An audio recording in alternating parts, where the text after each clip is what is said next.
All right, there we are. Welcome everyone to your Overcoming Anxiety webinar.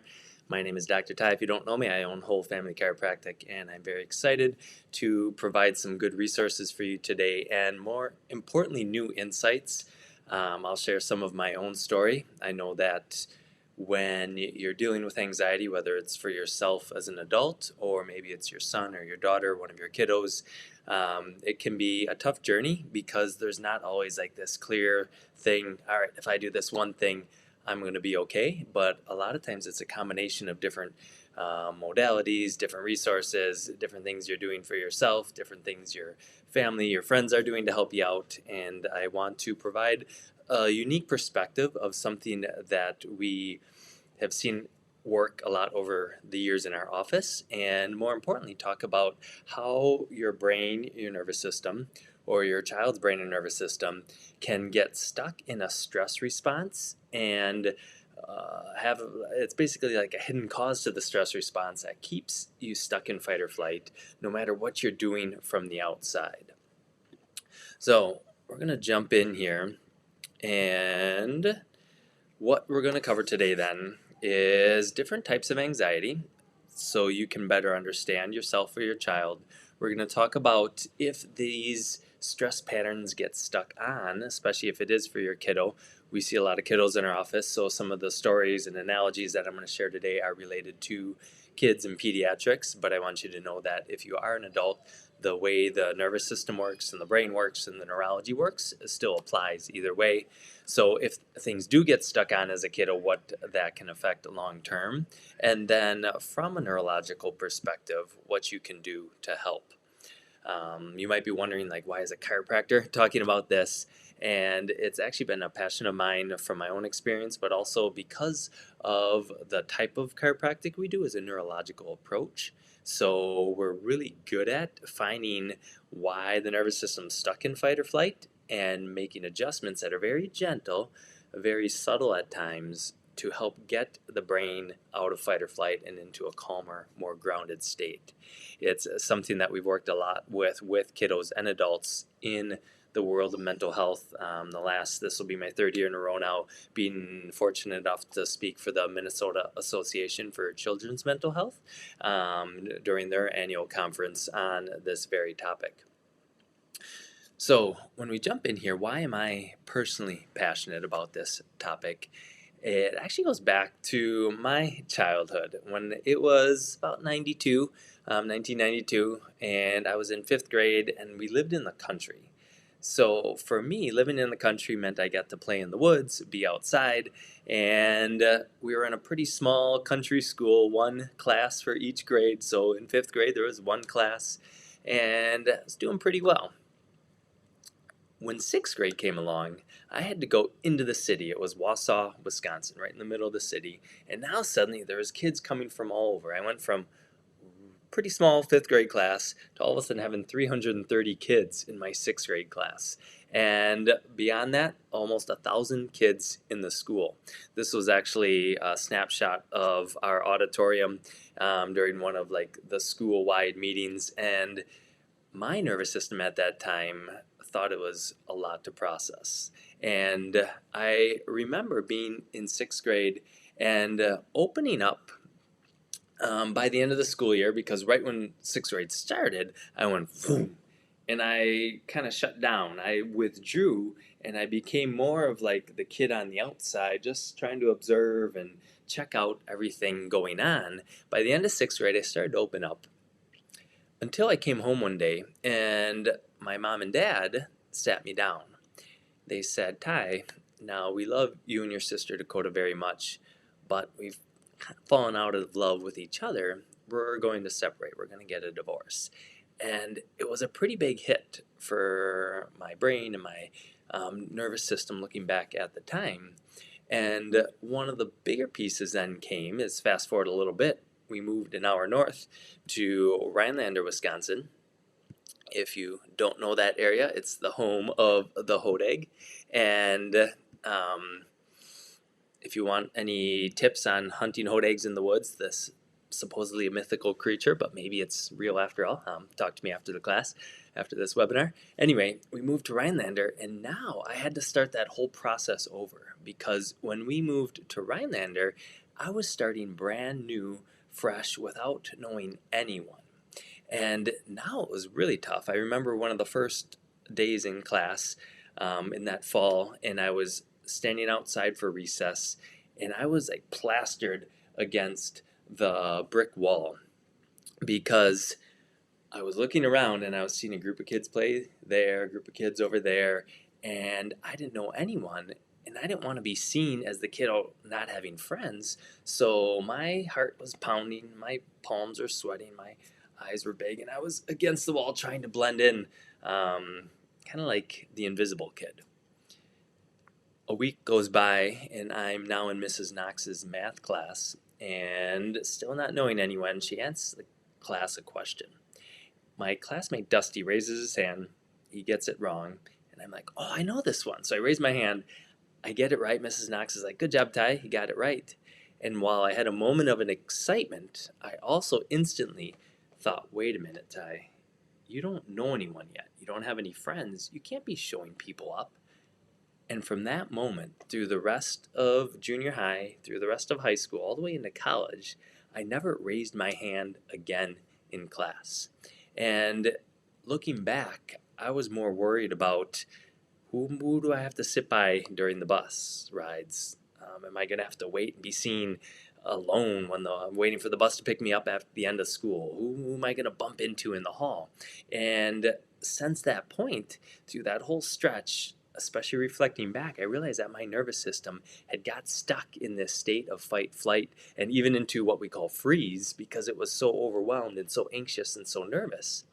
Now, fortunately, fast forwarding, I have been able to work myself out of that. But just looking back as a little boy, like, yeah, there was a lot of stress going on inside my body that I didn't realize at the time. And because I've been able to move ahead and get out of that stuck state, that's why I get passionate about sharing this with you, whether it's for yourself or if it is for your kiddo and they're having a tough time. I want you to know that there is hope out there, there is potential. And even if you have spent a lot of time Googling and talking to parents groups and talking with your doctor, talking to your friends and family and practitioners, and you don't feel like you've quite found a solution that's clicked, I want to share with you today that there is still hope and give you a new potential possibility that could help your child. So we're going to go in here, and as we go along, if you are enjoying this, please make sure you give a like or a heart. If you're watching this live and you have a question, just type it in the chat and I will be able to answer that as we go along. I know a lot of you are watching the recording, and if that's the case, still feel free to make a comment and I can always get back to you and answer that as well. So we're going to talk about two different types when it comes to anxiety, not from a diagnosis perspective, not to say social anxiety or generalized anxiety disorder or a phobia, but instead from a neurological perspective, what we're looking at inside the brain and the body. So the first category, I know a few of these don't quite show up based on my camera view being in the bottom corner, but I'll read them off to you, has to do with the nervous system getting into that state of fight or flight, like I've mentioned. So if you notice your kiddo being really high energy or fidgeting, kiddo that always seems to be racing around, almost like jittery and nervous, if they are more on edge and they tend to like quickly explode, have a temper tantrum, have a meltdown, have like kind of this controlling, defiant, outward, like I got to do something behavior, that could very well be in this mode of this outward fight or flight. There was a little boy that we saw about 5 years old, and I asked Mom, hey, what are your goals for him? And she said, well, I just want his brain to be calmer. I want him to be more adaptable and not so stubborn and controlling. And I asked the little boy, okay, what if we could help you with something, what would it be? And he said, I want for my friends to listen to me the first time I tell them to do something on the playground. And the thing is, when you hear that, you might think, well, that boy, maybe he is just really controlling. However, when we look at the nervous system here, sometimes this controlling behavior happens because if your kiddo's stuck in fight or flight and they're anxious or nervous, if they have a scenario that they can't predict, it's going to make their brain more worried. However, if they can predict what's going to happen next or control what's going to happen next, it allows their brain to feel safer and can help with anxiety and getting out of fight or flight. On the end here then has behaviors, tantrums, meltdowns, fights, like getting in trouble with school.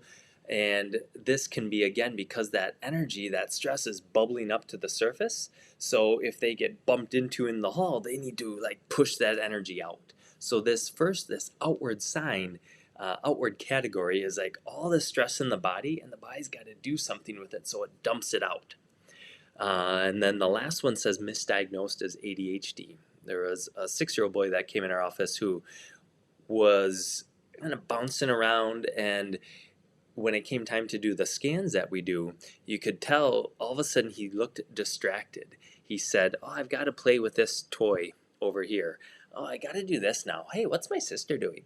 And on the surface, it looked like he had ADHD because he became very distracted and all over the room. However, like talking with mom and knowing the scenario, under the surface, he was actually just nervous. And he wanted to create little distractions to help his brain get over that anxiety and almost like take the pressure off himself. So that's the outward category. On the inward category then, here's where we have, if the nervous system gets too overwhelmed that it goes beyond fight or flight, it goes into what we call freeze mode. And what this means is your body's like stuck. It can't decide, should I fight or should I flight? Should I go towards the danger or run away from the danger? And it gets stuck in freeze mode. This was my scenario as a kiddo because on the surface, I seemed fine in a lot of situations.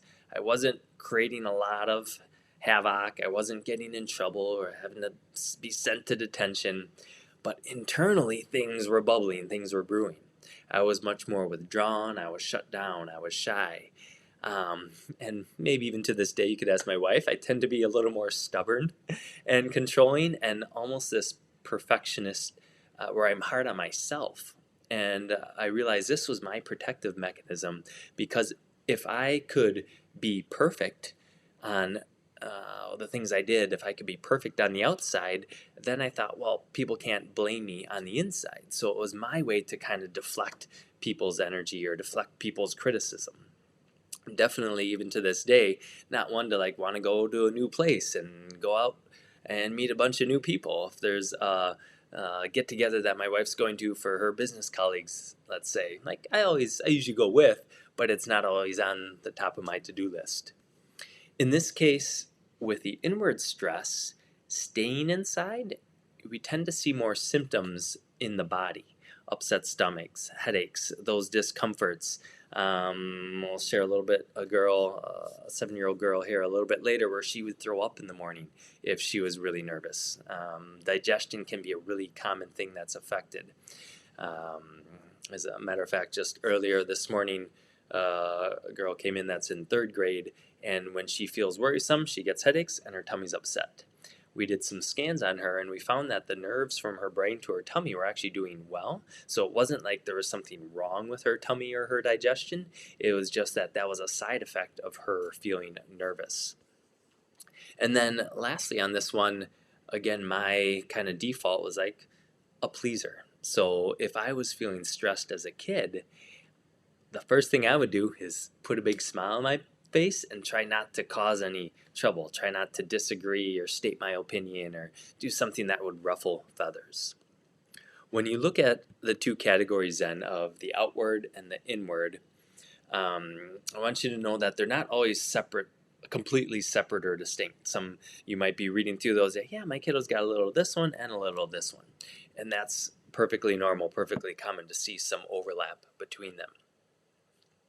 So what happens then is your brain body, your kiddo's brain body can go into this protection mode because if it's stuck in fight or flight, what it wants to do is protect itself. And survival protection, if you've ever heard of like Maslow's hierarchy of needs of food, clothing, shelter, those are always foundational things before we reach out and interact with the rest of the world. I like to think of it as a castle where all the important things, at least if you're the king or the queen or the citizens living inside the castle, you want to keep inside the castle. And you build a wide moat and you build high walls to try to help protect and keep stress out. So when your body is under stress, or your kiddo's body, there are certain things that you might see. And these I described even for myself before when I was up against the brick wall. Those are indicators that their brain isn't feeling safe. As a result, it's going into fight or flight, and we can see some of those physical indicators. How does this happen then? So I want to go into some of the brain and the nervous system, and then we're going to talk about what might be hidden stresses causing fight or flight that you're not aware of. And the first thing we're going to talk about then is in part of the brain, in more the middle of the brain, there's something called the amygdala. If you've heard of this, you know that the amygdala is one of the pieces that determines if something is safe or not. As you can see here, and again, I'm sorry, my video is covering that a little bit. So amygdala is what helps to trigger the fight-flight response. It's basically, if we go back to that castle and you picture some guards out by the main wall, and they're standing there and they're looking around and they're surveying the scene, and if they don't see any danger, they don't tell inside to sound the alarms. So the amygdala is similar to those guards for the castle. If, however, they're looking at the horizon and they're scanning and they see an army, or maybe they see like, that looks like he could be a robber or an intruder. If they see that off in the distance, now they turn around and they sound the alarm inside the castle. So the amygdala is the part of the brain that does the same thing. It's constantly looking through our environment and it's deciding, are we safe? Or is there a potential threat? If the brain perceives a potential threat, the amygdala then sounds the alarm, in this case, fight or flight. Now, the challenge with this is if the amygdala, we've got a different view here, it's that lower brain, that's why it says primitive, the survival instinct, and the bottom here it says wanting to win at all costs. Because what happens is if the alarms sound, a lot of our rational thinking part of our brain, this front part of the brain, gets taken out of commission. Because if the brain senses danger, and if it senses, say back in the day, there was a tiger chasing you through the jungle, it doesn't care about other things. It doesn't care about giving you a hug as a parent. Your brain doesn't care about learning its math or learning how to read. If the alarms have been sounded, you don't care about behaving or your manners or not melting down in the grocery store. All those things get tossed aside because survival, and as it says here, wanting to win at all costs, becomes the priority. When the alarms are sounded, it steals from this upper part of the brain. And this top part of the brain here, you see in the blue box, we call the prefrontal cortex, is what allows those next level of thoughts. Building, sustaining trust, problem solving, focus, socializing. They're all in this category. It's what we call like executive functions. Basically higher level functions that make us human and allow us to get beyond that primitive fear response. And this prefrontal cortex is super important because that's what allows us to progress through childhood and turn into adults who are productive in society, or turn into adults that can understand like, oh yeah, I know I'm scared of spiders, but that spider's actually on the other side of the window. It's outside. I'm safe. And it helps us think logically and rationally to get through things. So the term in neurology then is if the alarm gets sounded, as I said before, the amygdala is what does that. If the amygdala says, yep, we've got intruders coming, It causes the fight, flight, freeze response, and it actually hijacks this upper part of the brain, the prefrontal cortex, because it says, as I mentioned before, it doesn't worry about all those higher level brain things. It says we've got to survive. And so neurologically, while your brain might be trying to access the box in orange, this prefrontal cortex, it actually can't do it. What we want to see is the amygdala saying, yep, I see that thing over there, or I hear tires screeching, or I hear broken glass, but I know I'm not in that car right now. It's going to be safe. And allowing that amygdala to sense the world as safe so we can access the higher part of our brain.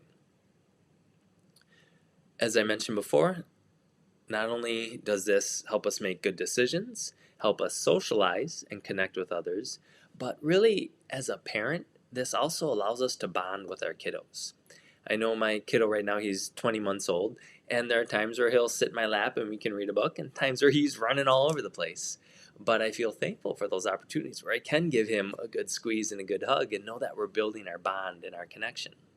And it can be tough as a parent sometimes if your kiddo is always in fight flight to see them not want to build that connection as much as you might hope for as a parent. And it's something that we love to be able to help you do better and help your kiddo out to feel more comfortable doing so.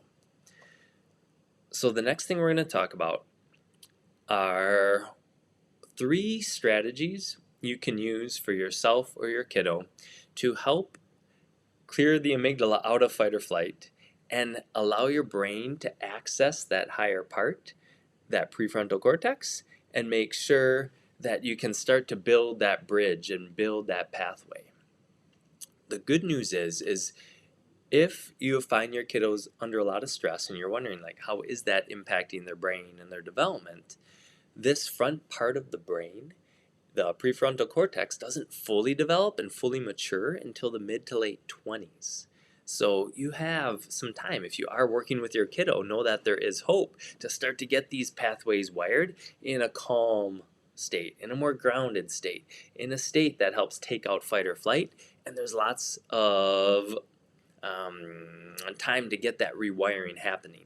The key, though, is to find out what is triggering fight or flight in the first place so you can start to calm the fire. All right, so first strategy here is what we call labeling emotions. This is something that my wife is an expert at. She's a parent coach, and she loves helping families of kiddos with intense kids know what they can do in the environment to help calm that fire in the brain and take the brain out of fight or flight. And I know this might show up real small on your screen, so I'm going to read. The highlight here is a brain imaging study from the University of California, Los Angeles. And what they found is that if they showed people photos of faces expressing strong emotion, when they measured what was happening in the brain, is that amygdala, that lower part, just lit up.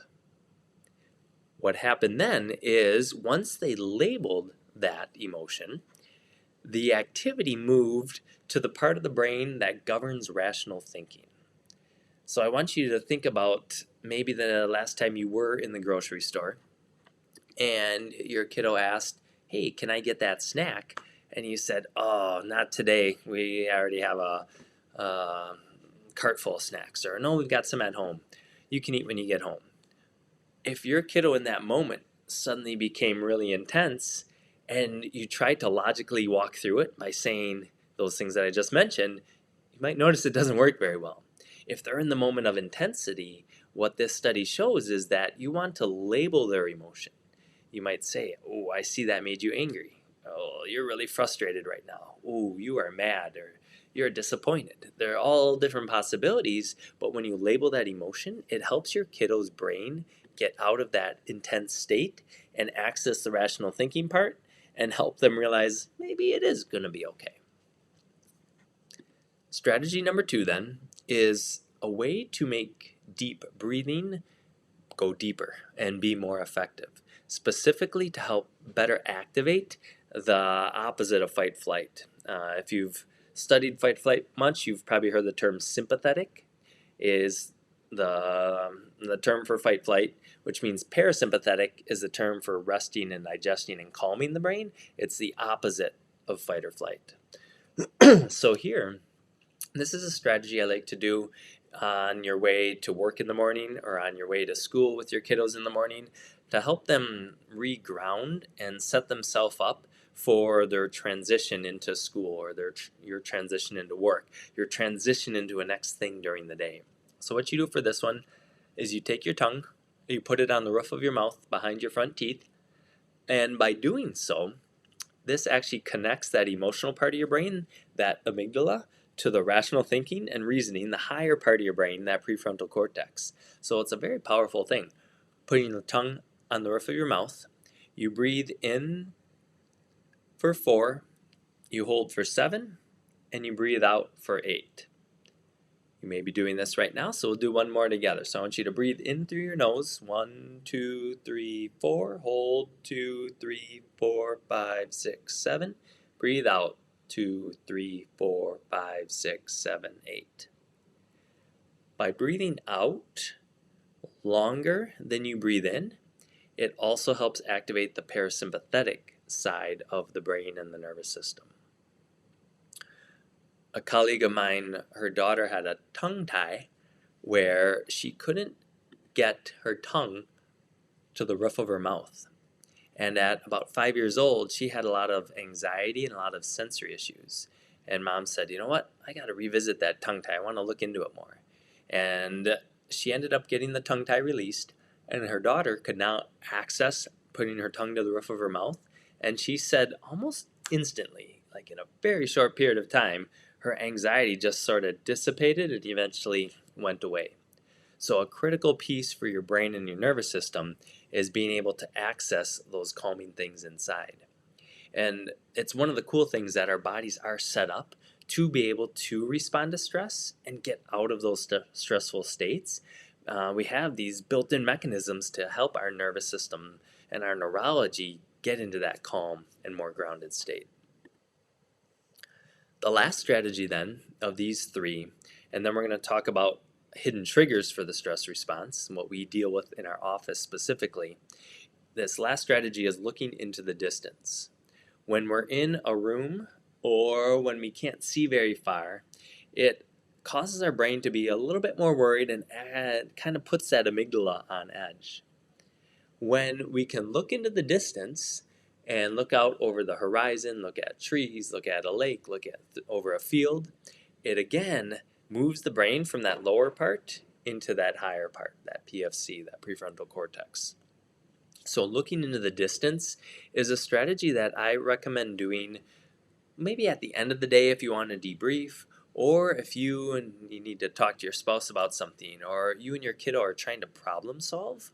By going for a walk, you're getting some movement, some fresh air, some sunshine.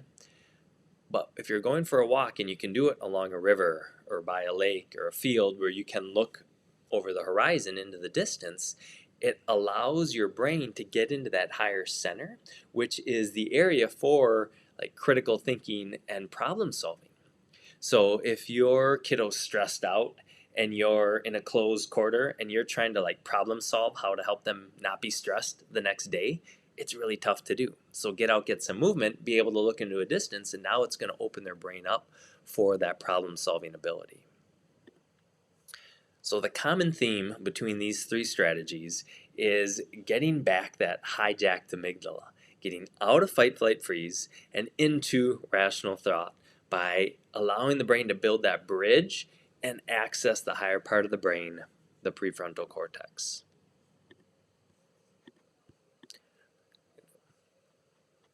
So what happens if we're not able to do that? If that fight flight does get stuck on, what we'll see is now over time, things start to shut down. I mentioned for myself when I was in 6th grade, I like instantly shut down and I was able to start opening up over the years. However, once I moved and was on the playground and answered the math question in class, I got really shut back down and I never had a good chance to open back up until later in life. And I see this too from a personal level.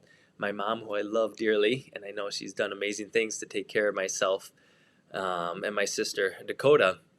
But I've seen this with her. She's had a lot of big stresses in life that have caused her to shut in. And if you haven't been on her inner circle early on in life, it's really tough to get into that because she's in that protection mode and wanting to prioritize safety and protecting herself. She perceives lots of things as stressful. She's always warning me if there's going to be icy roads, even though she lives 4 hours away. She's checking on our weather here. She's really good at keeping an eye on myself and my sister. My sister lives in New Orleans, so if there's potential hurricane threat, all those things, she's giving us those warnings right away because her brain has learned to become really good at picking up on potential stressful events. The other thing that can happen is when things get stuck on is we lose the ability to react when we do need to.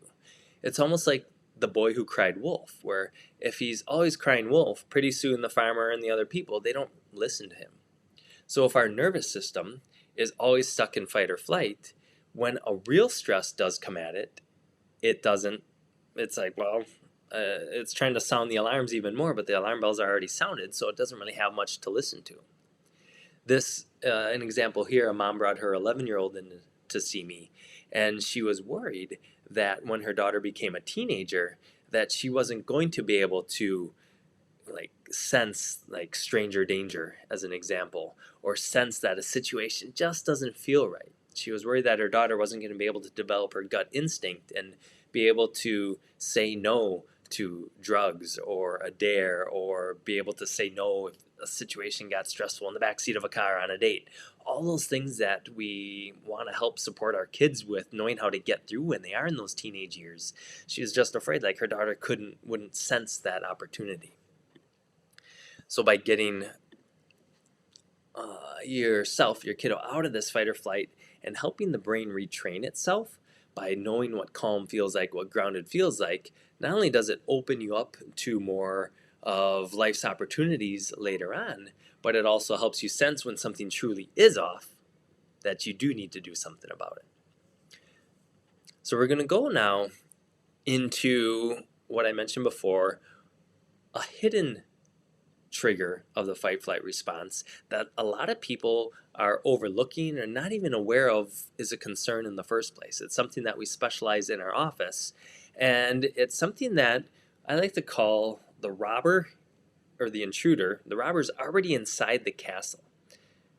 So you might have a kiddo who's, you've built up the walls and you've widened the moat, and you know that, all right, if we do this perfect morning routine, if we eat these foods, if we get enough sleep, if we get our exercise, if we do all these things, we don't get overwhelmed, right? What I find is that becomes very exhausting. If you need everything lined up perfectly in your world to not have a panic attack or not be stuck throwing up in the morning and you have to call the school again and say, sorry, my daughter's not coming in to school today because one little trigger went wrong. So the way to make things easier, we're going to look at your nervous system. We know that the brain, as we said, can receive information and tell the body to go into fight or flight. And as a result, your brain also controls everything in your body. Now, the thing that often gets overlooked is your brain is receiving information from the 5 senses that we talked about: taste, touch, smell, taste, hearing would be the other one, and sight. So the 5 senses that we learn as kids are all bringing information into our brain to allow our brain to know should we feel safe or not. What's overlooked is that there's senses inside the body that are also sending information into the brain. One of them is in the inner ear. It's a vestibular sense. It tells us if we're moving or if we're still. If that's off, you might get car sick, or your kiddo might not like a tire swing or a merry-go-round, or you throw them up in the air and you see they panic. The other sense that sends information into the brain is called proprioception. And these terms aren't important if you've never heard of them before. It's no big deal. Proprioception is what our brain uses to know where our body's at in space. It's if I shut my eye I can find my nose because of all the little muscles and joints when I'm moving tell my brain where my finger's at, and I can find my nose without having to watch my finger come in. Proprioception comes from all the little muscles and joints. As a result, if I go back to this picture here, what do you see on this picture of the spine? Well, you see, of course, all the nerves leaving the spine going out to the body. So if our brain wants to make our heart speed up, it sends a message down, and then these nerves in yellow tell the heart to speed up. There's a nerve in green here, it's called the vagus nerve. It goes from the brainstem. That helps the heart slow down.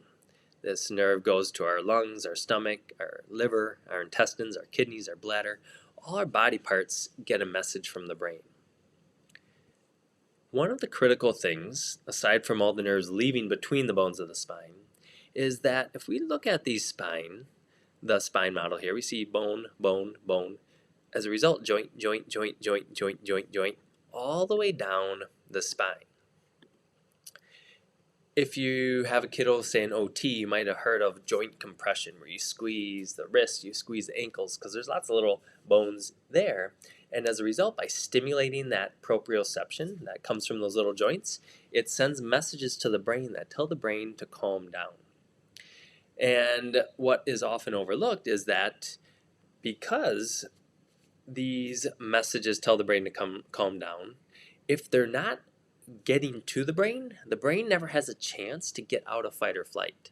It can actually trigger the stress response from inside the body. That's why I call it the robber in the castle, because you might be doing really good things to help keep stresses out. However, if there's something wrong with the spine and nervous system, it's going to send stress into the brain and trigger fight flight from inside the body, no matter how carefully you're working on the outside.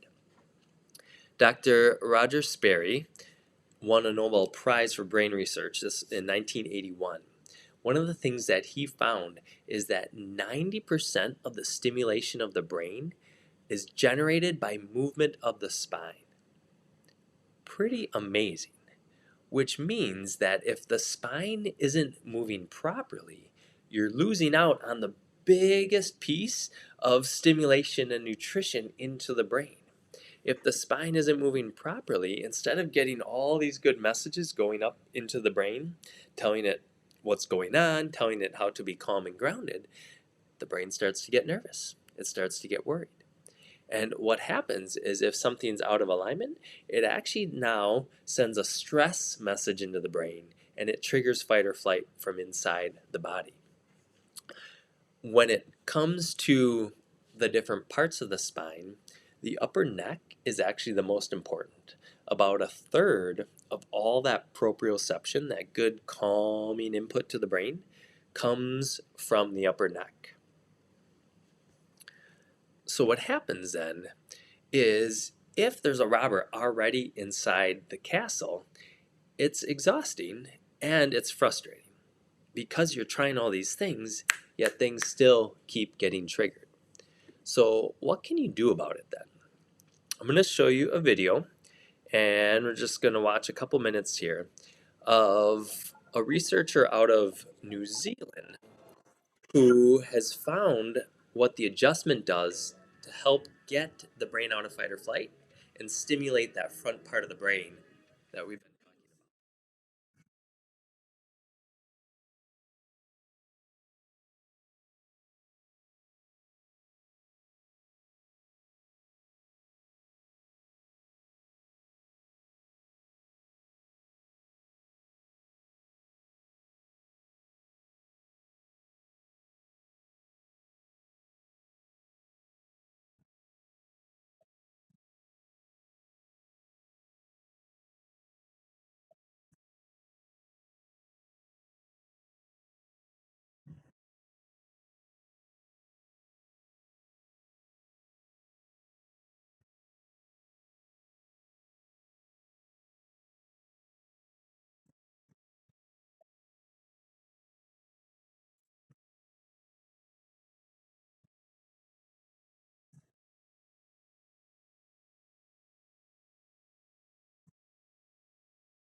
All right. And I just see a comment there. Thank you, Glenda, of volume. So what that means is you might not have heard things very clearly on your end. I know the volume was coming through here. So what I'll do is summarize what she was just talking about. Um, there's a researcher out of New Zealand, and what she did was hook up a bunch of electrodes to the brain and give an adjustment. And they found that the chiropractic adjustment increased the brain activity in the prefrontal cortex by on average 20%, which is a tremendous amount in brain research. I remember being at one of her seminars, and she said if we hook up electrodes to the brain and we get a change of 2 or 3%, we're really excited. We know we're onto something. So by getting an average change of 20%, she knew that the spine had this amazing input into that front part of the brain. If for others of you as well, if the volume didn't work and you want a copy of that, just message me and I'll put it in the link as well. It's only a few minutes long, so it's a nice resource to be able to look at. And the cool thing is they've been able to repeat that study multiple times to see the power that an adjustment has on the brain and activating that front part of the brain, getting out of fight or flight. The next quick study here. This was in molecular psychiatry. And what they did in this study is they took a group of people and they put them through one of the techniques we do in our office. It's called torque release technique. It's one of the very gentle neurological techniques that we do. And in this case, what they did is they took a group of people that were going through a day program to help with like get over addictions.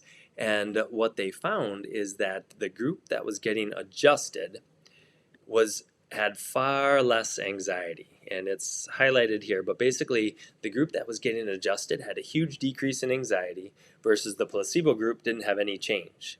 The other thing they noticed is that a lot of these people going through the program would need extra visits throughout the week to help, like when they were getting anxious, when they were getting nervous, when they were feeling worried and overwhelmed and like weren't sure if they were going to get through it, they needed extra nurses visits. And the group that was getting adjusted, only 9% made an extra visit to the nurse versus the normal group, it was over half made those extra visits. So this is a really cool study as well because it shows that people in a really extreme situation, like going through a day program, were able to make really, really big changes. All right. So as we continue here then, we're going to get close to wrapping up because I know we've gone through a lot of information and I want to make sure you understand then like how to find this robber in the castle. Sometimes parents come in and they say, okay, Dr. Ty, we've tried a lot and we're wondering like, is this going to be it? Or is this just going to be another thing that doesn't really change the result? So I want to share with you, this was the 7-year-old girl that I mentioned earlier. What we do when you first come into the office is we want to see, is there, in a sense, a robber in the castle? Is something off in your spine or your kiddo's spine that is sending stress into the brain and triggering the fight-flight response from inside the body? Because if there is, everything else you try is going to be like a really long uphill battle, and we want to help make your life easier. So this girl at 7 years old, she had a lot of anxiety in the mornings. If she was worried about school for the day, she would start throwing up, and she'd throw up about half the day and obviously not be able to go to school. The other thing is she would take about an hour to get ready in the morning because the morning routine was just a mess. She had some sensory issues as well, that she didn't like the way clothes fit on her body. And so her brain was just in this hypervigilant state of stress all the time. When we did her scans, what we're looking at here is we want to see the white bars. That's where those areas of the nervous system are doing what they're supposed to do.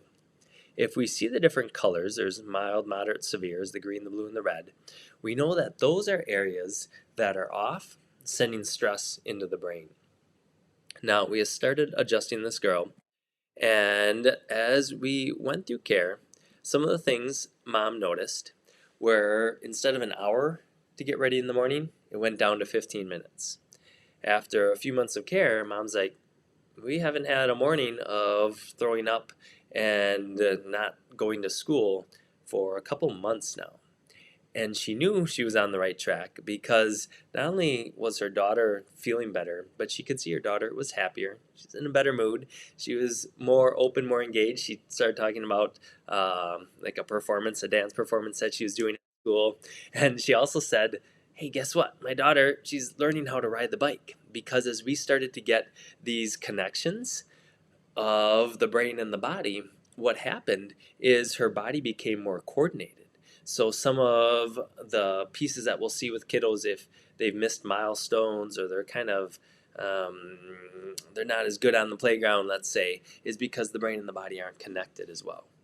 And you can see on her second scan a huge amount of progress. We still have some work to do, but we know that her nervous system is clearing out and becoming a lot healthier.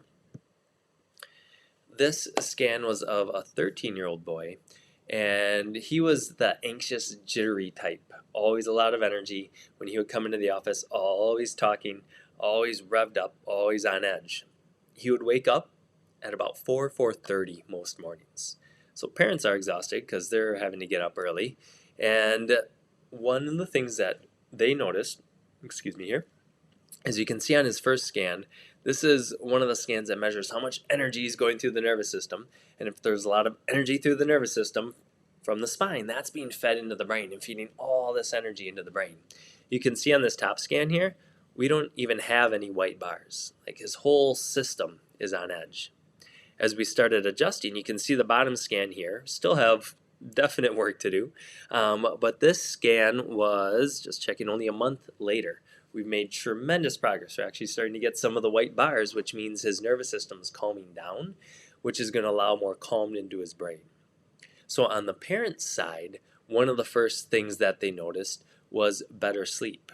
He started sleeping till 7:30, and Mom said for the first time ever, we actually had to wake him up before school because he was still sound asleep when it was time to get up. Mom noticed that he was a lot calmer. He started coordinating, better handwriting. He was in an OT as well, was able to do more advanced things and make better progress with OT. And he, as a side note, we haven't talked too much yet, but the nervous system, because it controls the organs, if the body's in a stressed out state, we can see, as I talked about, like digestive issues. In this boy's case, he had asthma. And when he would go outside and play, he would have an asthma attack and need to use his inhaler. As we're probably about 4 or 5 months into care at this point, Mom said, you know what, Dr. Ty, he's been going outside playing with his cousins and he hasn't had to use his inhaler, even though he's exerting himself strong. So by getting his nervous system out of fight or flight, it allows his organs to be healthier and his overall body to be healthier as well. And then the last story here, a 14-year-old boy who was finishing middle school, and Mom was worried about how he was going to do in high school. He had a lot of anxiety, depression, worry. His brain, because it was stressed, he'd lie in bed at night and not be able to fall asleep easy. We talked about earlier in this talk about worried about the unknown. And I could relate to his scenario kind of more that quieter, withdrawn side. So he'd get stomach pain, headaches, because that stress was staying internally. So we started adjusting Nolan. And again, one of the early things that most people notice with adjustments is it's easier to sleep. So he started falling asleep easier. He was out at movies with a friend, and the ride that he thought was going to happen didn't work out. And he calls Mom. He's like, hey, I don't have the ride I thought I had. And Mom was expecting him to be kind of in freak-out mode, but he was handling it really calm. She was surprised. And he started opening up, like physically being taller and less hunched, which helped him on the soccer field. And he started coming out of his shell more. The cool thing was, the summer before high school started, Mom said, hey, Dr. Ty, can I talk to you? We had Nolan's pediatrician appointment today. And the pediatrician was asking, hey, how you doing? How you feeling for high school? And she said her son told the pediatrician, since he's been getting adjusted, that it was the first time when he looks back like that he remembers not feeling anxious or nervous or depressed. And mom's telling me, she's starting to tear up, and I'm tearing up as she's sharing this story, because she didn't know how stressed he felt inside his body until that weight was lifted. Until the stress cleared out, he was actually able to say, wow, like I did feel really stressed in the past, and now I feel better. And fast forward, he's a junior now in high school, but like he transitioned into high school, was doing great. Every time he'd come in, I'd kind of check on him like, hey, Nolan, how's high school going? He's like, I'm loving it, doing well. So just really an honor to be able to help get someone's nervous system out of that fight or flight stage. So if you're watching this and you are a practice member in our office, now we'll help you understand what we do to help the nervous system get out of fight or flight. And if you're watching this and you haven't been checked by a chiropractor before, or you haven't been checked by someone who does those scans or a neurological approach, I'd love to see if we could help you out. So if you are in the Twin Cities, what we do is the first visit we do the set of scans. We measure where your nervous system is at, or your kiddo's nervous system. We look for any of those hidden robbers that might be stressing the brain from the inside. We gather all the information of what's going on. And then on the second visit, we sit down and we show you what we found. If on the scans we see some things that we can help with, then we lay out a plan and go over what it costs and do the first adjustment. So you have all the information to make a decision to move forward or not. If you're outside the cities or further away, I'm happy to help you also find a chiropractor that's in your area, because the bottom line is, if you're stuck and can get some help, I want to help you do that, whatever it takes.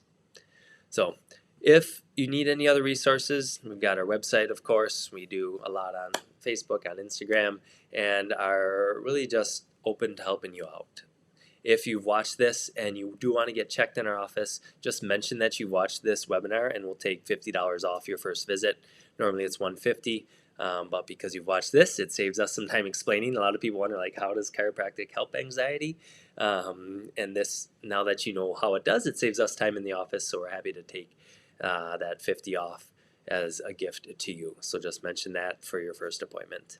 And if you have any questions, reach out. Otherwise, I'll talk to you guys soon.